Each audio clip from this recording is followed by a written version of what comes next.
Hello all, welcome back to another new video plan with Bhavna. तो आज हम करने जा रहे हैं IGNU June 2023 MSOE that is sociology of education का इंपॉर्टेंट क्वेश्चन जो कि एग्जाम में आ सकता है। अगर आपने मेरी वो वाली वीडियो नहीं देखी जहाँ पे मैंने मेंशन किए हैं ऑल इंपॉर्टेंट क्वेश्चंस जो कि अब की बारी जून 2023 एग्जाम्स में आ सकते हैं, तो मैं वो वीडियो लिंक कर दूंगी एंड में, तो अब वीडियो वो ज़रूर देखना।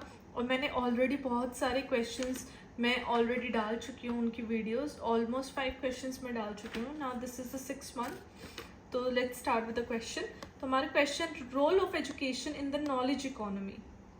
सो first of all, starting with the question और the answer, I would like to clarify कि नॉलेज इकोनॉमी क्या होती है। जैसे कि कोई भी प्रोफेशन हुआ जहाँ पे नॉलेज बहुत इंपॉर्टेंट होती है, वो नॉलेज इकोनॉमी के अंडर आते हैं। For example being a teacher, वहाँ पे आपको टीचर बनने के लिए आपके पास नॉलेज होनी चाहिए, डॉक्टर बनने के लिए आपके पास नॉलेज होनी चाहिए, इंजीनियर बनने के बाद आपके पास नॉलेज होनी चाहिए।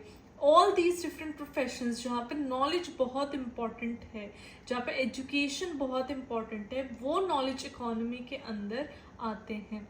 So starting with the answer कि एजुकेशन बहुत इंपॉर्टेंट नॉलेज इकोनॉमी में, it is of utmost importance, क्योंकि जहाँ जिस सोसाइटी में नॉलेज और इंफॉर्मेशन की ड्राइवर्स होते हैं इकोनॉमिक ग्रोथ और डेवलपमेंट के लिए, वहाँ पे एजुकेशन एक बहुत क्रिटिकल रोल प्ले करता है एक इंडिविजुअल को, ताकि वो उस सोसाइटी में, उस इकोनॉमी में इफेक्टिवली पार्टिसिपेट कर सके और उसमें एक महत्वपूर्ण रोल प्ले कर सके। जब हम सोशियोलॉजिकल पर्सपेक्टिव की बात करते हैं एजुकेशन में, तो वो सिर्फ स्किल्स को एक्वायर करना नहीं होता या फिर नॉलेज, बट वो किसके ऊपर डिपेंड करता है कि पर्सनल डेवलपमेंट के लिए नॉलेज होना। आपके पास स्किल्स हो लेकिन आपके पास नॉलेज होना भी बहुत इंपॉर्टेंट है। नॉलेज से ही आप सोसाइटी में एक इम्पैक्ट ला सकते हो, एक इकोनॉमी में होलली पार्टिसिपेट कर सकते हो। जब हम एजुकेशन की बात करते हैं नॉलेज इकोनॉमी की, तो वो जो ट्रेडिशनल नोशंस हैं, इंफॉर्मेशन लेना, उसको बांटना, उसको गेन करना, उससे बहुत परे है, उससे बहुत ज़्यादा, मतलब कि एक डाइवर्स सोर्स है, राइट। एक वो उसका नैरो कॉन्सेप्ट में हम बात नहीं करते, बट डाइवर्सली वो नॉलेज या फिर वो एजुकेशन इम्पार्ट होती है। जैसे कि क्रिटिकल थिंकिंग आना, हम सिर्फ किसी भी एक पर्सपेक्टिव को पॉजिटिव या नेगेटिव लाइट में ना देख के उसके हर तरीके से, हर उसकी डायमेंशन में बात करते हैं। प्रॉब्लम सॉल्विंग स्किल्स आना, क्रिएटिविटी, अडेप्टेबिलिटी क्या होता है, डिफरेंट सिनेरियोज में ढल जाना, राइट। कहीं पे आप as a teacher role play कर रहे हो, कहीं पे आप as a son role play कर रहे हो, कहीं पे आप as a father role play कर रहे हो। तो जो रोल्स हैं या फिर वो नॉलेज इम्पार्ट करने की बात होती है, तो उसमें खुद को अडेप्ट करना, उसमें खुद को ढाल लेना, तो वो होती है अडेप्टेबिलिटी। ये अडेप्टेबिलिटी कब आती है? जब आपके पास एजुकेशन होती है, जब आपके पास नॉलेज होती है। Without knowledge you can not adapt yourself into different situations. Okay, now ये जितने भी एट्रीब्यूट्स हैं, ये बहुत एसेंशियल होते हैं एक इंडिविजुअल को के लिए, ताकि वो जल्दी से जल्दी अपनी नॉलेज इकोनॉमी के अकॉर्डिंग चेंज हो सके। As you know the world is ever changing, तो उसके साथ चेंज होने के लिए, उसके साथ इवॉल्व होने के लिए नॉलेज, एजुकेशन बहुत इंपॉर्टेंट होती है। और आज के टाइम पे इनोवेशन, टेक्नोलॉजिकल एडवांसमेंट्स ने तो हमारी जो इंडस्ट्री की पिक्चर है, जो जॉब मार्केट की पिक्चर है, वो पूरी चेंज ही कर दी है। अब एजुकेशन का एक बहुत इंपॉर्टेंट कंट्रीब्यूट आ जाता है नॉलेज इकोनॉमी में, वो है development of a skilled work force. जब हमारे पास नॉलेज होगी, एजुकेशन होगी, तभी एक स्किल्ड लेबर फोर्स तैयार होगी। जो इंडिविजुअल्स के पास एजुकेशन होती है, वो ही जो नॉलेज बेस्ड लेबर मार्केट है, उसकी जो डिमांड्स है उसको फुलफिल कर पाएंगे। फॉर एग्जाम्पल, जैसे कि बताया यहाँ पे, जितने भी एग्जाम्पल मैंने आपको पहले भी बताया, उसको अंडरलाइन कर देंगे एग्जाम में। एग्जाम में बहुत, दो मैंने यहाँ पे नहीं किया है, बट एग्जाम में अंडरलाइन करना बहुत इंपॉर्टेंट। जो भी की पॉइंट्स है उनको आप अंडरलाइन कर दीजिए। ओके, तो अब जैसे कि मैंने एग्जाम्पल यहाँ पे बताया, जब हम बात करते हैं फील्ड ऑफ टेक्नोलॉजी की, तो वहाँ पे जब एजुकेशन को प्रोवाइड करता है, भाई कंप्यूटर साइंस की नॉलेज है, प्रोग्रामिंग की है, डेटा एनालिसिस की है, या फिर इन फील्ड में जो उनको परस्यू करना है, सॉफ्टवेयर डेवलपमेंट, डेटा साइंस या फिर आर्टिफिशियल इंटेलिजेंस, इन सब के लिए क्या है, अप टू डेट नॉलेज होना बहुत इंपॉर्टेंट। अगर आपके पास अप टू डेट नॉलेज नहीं होगी, then you can not survive in these fields. इसलिए कहते हैं कि जो सॉफ्टवेयर इंजीनियर होते हैं, उनको एवरी डे उनको अपडेट करना पड़ता है with new softwares, new technology, जो भी इन डिमांड इन मार्केट आती है। फर्दरमोर जब एजुकेशन एक क्रूशियल रोल प्ले करता था कि वो रिसर्च और इनोवेशन को बढ़ावा दे सके। अगर आपके पास एजुकेशन है तो ही आप रिसर्च कर सकते हो, तो ही आप कोई न्यू चीज़ इन्वेंट कर सकते हो। Without knowledge, without education you can not invent anything new. Okay, जब हम बात करते हैं कि जो एजुकेशनल इंस्टीट्यूशंस है वो एक सर्व करते हैं हब जहाँ पे नॉलेज बनती है, क्रिएट होती है, स्टूडेंट उस रिसर्च में इंगेज करते हैं, न्यू न्यू आइडियाज़ लाते हैं, टेक्नोलॉजी डेवलप करते हैं। जैसे कि यूनिवर्सिटीज़ की हम बात करते हैं जो कि फुल्ली डेडिकेटेड होती है रिसर्च सेंटर लेबोरेटरीज की, जहाँ पे साइंटिस्ट एक्सपेरिमेंट्स कंडक्ट करते हैं या फिर न्यू मटीरियल्स वो लेके आते हैं। तो ये जो सारी आउटपुट है, जो रिसर्च आउटपुट है, ना कि वो एक एडवांस नॉलेज है, लेकिन वो डेवलप करता है new product, services and industries को भी। फॉर कोई भी अगर नॉलेज है, कोई भी एक रिसर्च है जिसका कुछ ना कुछ आउटपुट निकल के आ रहा है, जो कि एक अच्छा आउटपुट है, जो कि एक फुलफिलिंग आउटपुट है, राइट, तो वो चीज़ क्या है, वो न्यू प्रोडक्ट्स लेके आ, सर्विसेज लेके आ रहा है, इंडस्ट्रीज लेके आ रहा है। फॉर एग्जाम्पल जब कंप्यूटर्स आए थे तो उसके साथ एक न्यू इंडस्ट्री आ गई थी कम्प्लीटली। जब इंटरनेट आया उसके कनेक्शन में आप देखोगे आज फुल न्यू इंडस्ट्री सेटअप है। तो ये सारी जो चीज़ें हैं, ये जितने भी न्यू आउटपुट होते हैं, एडवांसमेंट होती है, तो उससे क्या है, new industries, new products, new services, new jobs, ये सब निकल के आता है। जब एजुकेशन की हम बात करते हैं तो हम देखते हैं कि जो एजुकेशन है वो क्या करता है, वो सोसाइटी के जितने भी लेयर्स है, जितने भी सेक्शंस है, उसके थ्रू होके आता है। ये हेल्प करता है कि इंडिविजुअल को, ताकि वो जो कॉम्प्लेक्स कॉन्सेप्ट है या कॉम्प्लेक्स सिस्टम से सोसाइटी को, उसको समझ सके और वो अपडेट रह सके हर एक रिस्पेक्टिव फील्ड में।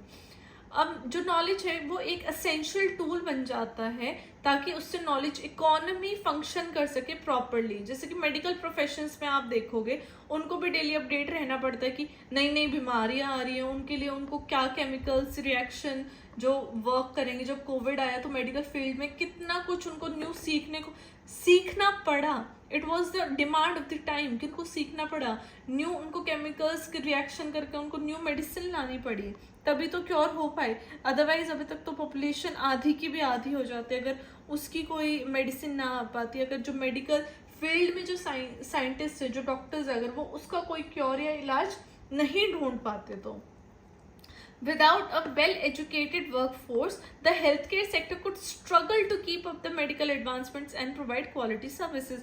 अगर एक well-educated workforce नहीं होएगी डॉक्टर्स के मामले में, मेडिकल फील्ड के मामले में, तो क्या है, जो पूरी सोसाइटी उस चक्कर में सफ़र करेगी। तो ये इम्पोर्टेंस है नॉलेज इकोनॉमी, नॉलेज सोसाइटी की या फिर एजुकेशन की। अब एजुकेशन प्रमोट करता है सोशल मोबिलिटी लाने में भी। सोशल मोबिलिटी क्या होता है, वन स्फीयर ऑफ स्टेटस से हम ऊपर बढ़ रहे हैं, इकोनॉमिकली हम हायर स्टेटा में जा रहे हैं, और सोशली भी एक अपवर्ड मोबिलिटी होती है। तब हम अब ये प्रमोट करते हैं सोशल मोबिलिटी और इनइक्वालिटी रिड्यूस कर देता है with in a knowledge economy itself. जब कोई भी एक इंडिविजुअल एक डाइवर्स बैकग्राउंड से आता है तो उसको बहुत सारी अपॉर्चुनिटीज़ मिलती है, नेसेसरी स्किल्स और वो नॉलेज गेन करता है ताकि वो लाइफ में सक्सीड कर सके। Without that individual can not succeed. जब हम क्वालिटी एजुकेशन की बात करते हैं तो इंडिविजुअल ओवरकम कर लेता है सोशल और इकोनॉमिक बैरियर्स के, जिससे कि वो अपना करियर फुलफिल कर सके या फिर जो भी उसने गोल सेट हैं उसमें वो एक अच्छी छाप छोड़ जाए। जब हम फॉर एग्जांपल जब स्कॉलरशिप या फाइनेंशियल एड प्रोग्राम की हम बात करते हैं, अफर्मेटिव एक्शन पॉलिसीज भी जो निकालता है, इससे क्या है, इंश्योर होता है कि जो टैलेंटेड इंडिविजुअल्स हैं, चाहे उनको कोई भी इकोनॉमिक बैकग्राउंड हो, सोशो इकोनॉमिक बैकग्राउंड हो, इर्रिस्पेक्टिव ऑफ दैट, उनको इक्वल अपॉर्चुनिटीज़ मिले, वो आगे बढ़ सकें, ताकि कल को ये ना हो कि ये इंडिविजुअल इस पर्टिकुलर रीजन की वजह से पीछे रह गया। No, that particular individual should get more than equal opportunities and should be a successful person for the betterment of the society itself. जब हम बात करते हैं कि एजुकेशन फोस्टर करते हैं culture of life long learning, जो कि बहुत क्रूशल है नॉलेज इकोनॉमी में। जब टेक्नोलॉजिकल एडवांसमेंट हो रही है इतनी रैपिड पेस से, इतनी स्पीड से हो रही है कि जो आज आपने नई स्किल सीखी है वो मे बी एक हफ्ते के बाद वो इम्पॉर्टेंट ही ना रहे सोसाइटी में। तो वहाँ पे आप देखोगे तो कंटिन्यूस लर्निंग और खुद की स्किल डेली बेसिस पे कुछ ना कुछ सीखते रहना, लर्न करते रहना बहुत असेंशियल हो जाता है एक इंडिविजुअल के लिए, ताकि वो मार्केट में, जॉब मार्केट में कॉम्पिटेटिव रहे, उसको कोई जॉब से निकाल ना सके। तो एजुकेशनल इंस्टीट्यूशन एक बहुत इंपॉर्टेंट रोल प्ले करते हैं, वो ऐसी अपॉर्चुनिटीज़ लाइफ लॉन्ग लर्निंग वाली वो इंडिविजुअल तक पहुंचा सके। तो एक ये बहुत इंपॉर्टेंट हो जाता है एजुकेशन का रोल नॉलेज इकोनॉमी में, because knowledge economy is ever changing. तो वहाँ पे एजुकेशन ही एक पर्सन को सरवाइव करा सकती है। इनफॉर्मल लर्निंग क्या होती है, जैसे कि हम जैसे इग्नू से एमए कर रहे हैं, जैसे कि ऑन द जॉब ट्रेनिंग हो गया, ऑन द जॉब ट्रेनिंग हो गया, कम्युनिटी बेस्ड प्रोग्राम्स हो गए, ये बहुत ज़्यादा एक इम्पॉर्टेंट रोल प्ले करते हैं ताकि वो इनफॉर्मल टीचिंग दे सके। कोई जॉब कर रहा है या फिर कोई किसी भी रीज़न की वजह से फॉर्मली किसी इंस्टीट्यूट में एनरोल नहीं हो सकता है, तो वो भी पीछे ना रहे। ओके, अब ये जितने भी फॉर्म्स ऑफ एजुकेशन है ये हेल्प करते हैं एक इंडिविजुअल को, ताकि वो प्रैक्टिकल स्किल्स डेवलप कर सके, हैंड्स ऑन एक्सपीरियंस आ सके, और वो एक फॉर्मल एजुकेशन के इन रिलेशन में कुछ ऐसे एजुकेशन हो जो उसको स्पेसिफिक जॉब रोल्स या जो पर्टिकुलर जॉब रोल है उसमें भी स्टेबल कर सके लाइफ। वो मतलब कि उसको थ्रेटनिंग ना हो इन फ्यूचर की जॉब से निकाल देंगे या जॉब मिलेगी नहीं मिलेगी, रहेगी नहीं रहेगी, तो उस चीज़ में सर्टेन रहने में ये इनफॉर्मल एजुकेशन एक बहुत इंपॉर्टेंट रोल प्ले करती है। अब लास्ट में जैसे मैंने आपको बताया था कि first para should be your introduction, then your body and now your conclusion. अब आपको 500 वर्ड्स ही लिखने पड़ेंगे एग्जाम में। आपको अभी लग रहा होगा कि ये बस इतना ही क्वेश्चन था, लेकिन ये बहुत लंबा आंसर है, या आप पूरा मतलब कि आंसर शीट पे लिख भी नहीं पाओगे, तो it is more than enough content.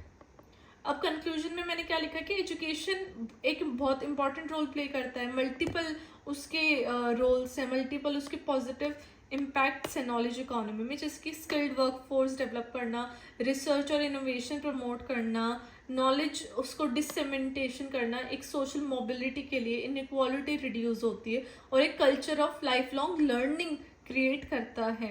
जितने भी एग्जाम्पल्स है जैसे कि टेक्नोलॉजी प्रोफेशंस में हो गया, मेडिकल केयर में हो गया, एजुकेशन डिपार्टमेंट में हो गया, ये सब नॉलेज इकोनॉमी के अंडर आते हैं। जैसे जैसे एक सोसाइटी कंटिन्यू करती है इवॉल्व और अडेप्ट होने में, जो भी नॉलेज बेस्ड इकोनॉमी उसके अंडर, तो वहाँ पे एजुकेशन को प्रायोरिटाइज करना बहुत इंपॉर्टेंट होता है। We should prioritise education to the max, क्योंकि उसी से जो है एक पर्सन की ग्रोथ डेवलपमेंट, एक सोसाइटी की ग्रोथ एंड डेवलपमेंट बहुत कंटिन्यू रहेगी। अदरवाइज हम सरवाइव नहीं कर पाएंगे सोसाइटी में, ever changing ever evolving society में। तो यही था आज का क्वेश्चन। अब इसका MSOE 001 का एक क्वेश्चन रहता है लास्ट, उसकी भी आपको वीडियो बहुत जल्दी मिलेगी। टिल देन आप अपना अच्छे से पढ़िए और अच्छे से एग्जाम दीजिए, nothing to be worried about. जितनी भी मैंने वीडियोस डाली, अगर आप वो भी देख लेते हैं सारी videos, I can guarantee you कि आपके बहुत अच्छे मार्क्स आएंगे। बस अच्छे से अपना काम रहिए, अपनी पढ़ाई कीजिए। You still have a lot of days to go. अपना अच्छे से पढ़िए calmly. Till then bye bye, take care. हाँ जी, लेकिन इतनी मेहनत और हार्डवर्क के लिए एक सब्सक्राइब, लाइक और शेयर तो बनता है, तो do like, share and subscribe my channel. मैं जल्दी से मिलूंगी आपको last question of MSOE 001। Till then bye bye, take care, study well.